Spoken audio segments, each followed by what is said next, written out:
नमस्कार दोस्तों, आज का हमारा टॉपिक है भौतिक विज्ञान में कूलॉम का नियम। बहुत ही इम्पोर्टेंट क्लास हमारी भौतिक विज्ञान में कई बार पूछा जाता है कूलॉम का नियम। कूलॉम ने एक नियम दिया था, दो आवेशों के मध्य लगने वाला दो आवेश है, मान लीजिए एक Q1 आवेश और एक कौन सा है Q2 आवेश। तो दोनों पिंडों के दोनों आवेश उनके मध्य के जहाँ बल लगता है उन्होंने कैलकुलेट किया, इसमें यह था कूलॉम ने। तो इन्होंने क्या कहा था कि दो आवेश Q1 और Q2 उस दूरी पर स्थित है। मान लीजिए वो दूरी कितनी है r इस जगह d ले सकते हो, h भी ले सकते हो। तो दोनों की दूरी कितनी है r, तो दोनों का मान कितना है Q1 और Q2।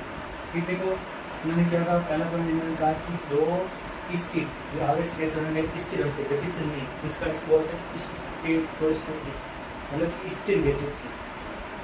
तो इसमें क्या क्या दो स्थिर बिंदु आवेशों के मध्य लगने वाला आकर्षण या प्रतिकर्षण बल होता है, उसका मान जो होता है वो दोनों आवेशों के परिमाण के क्या होता है, गुणनफल क्या होता है, समानुपाती होता है। यानी कि आवेशों के परिमाण के गुणनफल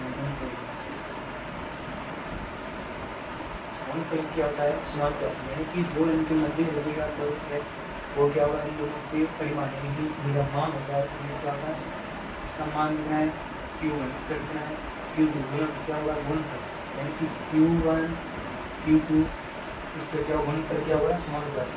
फिर दूसरा क्या कहता है, दूसरे बिंदु आवेशों के मध्य लगने वाला आकर्षण प्रतिकर्षण बल का मान होता है वो इन दोनों के मध्य की दूरी के वर्ग के क्या होता है, व्युत्क्रमानुपात होता है। यानी कि मान लीजिए ये बल है अपने पास में और इन मध्य की दूरी कितनी r, वो क्या होगी, इनकी दूरी के वर्ग के दूरी का क्या करना है, वर्ग, और क्या करना है, इसका व्युत्क्रमानुपाती।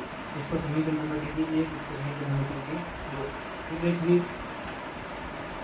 समीकरण 1 तथा 2 से अब लेफ्ट हैंड साइड क्या है, सेम है, है। इसको कैसे लिख सकते हैं, f समानुपाती Q1 Q2 बटा r की घात 2। अब देखो अपन कभी भी समानुपाती हटाते हैं इसमें तो क्या आता है, कांस्टेंट। तो कांस्टेंट क्या आएगा, f इसमें बराबर k क्या आता है, कांस्टेंट आता है Q1 Q2 r की घात 2। फिर देखो अपने पास में k का मान क्या होता है, k का मान होता है 1/4π। इसमें एप्सिलॉन नॉट क्या होता है, निर्वात की विद्युत चलता होती है। तो देखो इस और k का मान कैलकुलेट करके दिया गया, तब इसका मान कितना आया है 9 गुना 10 की घात 9। और इसका मात्रक निकालना है, कैसे निकालते हैं, तो निकाले वैसे निकालते हैं। तो क्या होगा, अपने पास में क्या है के सही, तो के सही बाकी उधर भेज दो। अगर देखो यहाँ पर के ए बराबर ये Q1 Q2 क्या है, गुणा हो जाएगा, किसमें होगा भाग में, एक तो पहले है तो देखो ये भाग में जाएगा, तो Q1 Q2। अब देखो ये r की घात 2 इसमें भाग में हो जाएगा, किसमें होगा गुणा में। अब देखो बहुत ईजी। अब इसका मात्रक निकालो, बल का क्या होता है मीटर, दूरी का क्या होता है मीटर, और ये कितनी बार है 2 बार, और नीचे क्या है आवेश का मात्रक क्या होता है कूलॉम कितनी बार है 2 बार। इसका मात्रक निकल के आ जाएगा, बल लिख सकते हैं अपन मीटर की घात 2 कूलॉम, और कूलॉम ऊपर जाएगा किसमें हो जाएगा माइनस का, कूलॉम की घात -2। इसका मान कितना होता है 9 गुणा 10 की घात 9 न्यूटन मीटर स्क्वायर कूलॉम की घात -2।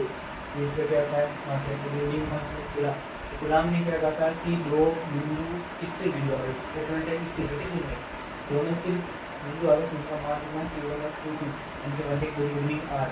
तो इन दोनों के मध्य लगने वाला आकर्षण प्रतिकर्षण बल होता है। इन दोनों आवेशों के परिमाण के गुणनफल क्या होता है, समानुपाती होता है। और इनकी दूरी, इनकी मध्य की दूरी के वर्ग के क्या होता है, व्युत्क्रमानुपाती। चिन्ह हटा के क्या आता है, कांस्टेंट के आता है, के आता है, के का मान कितना होता है 1/4π। कैलकुलेट करके निकाल कितना आता है 9 गुणा इसकी घात 9 न्यूटन मीटर कूलॉम की घात -2।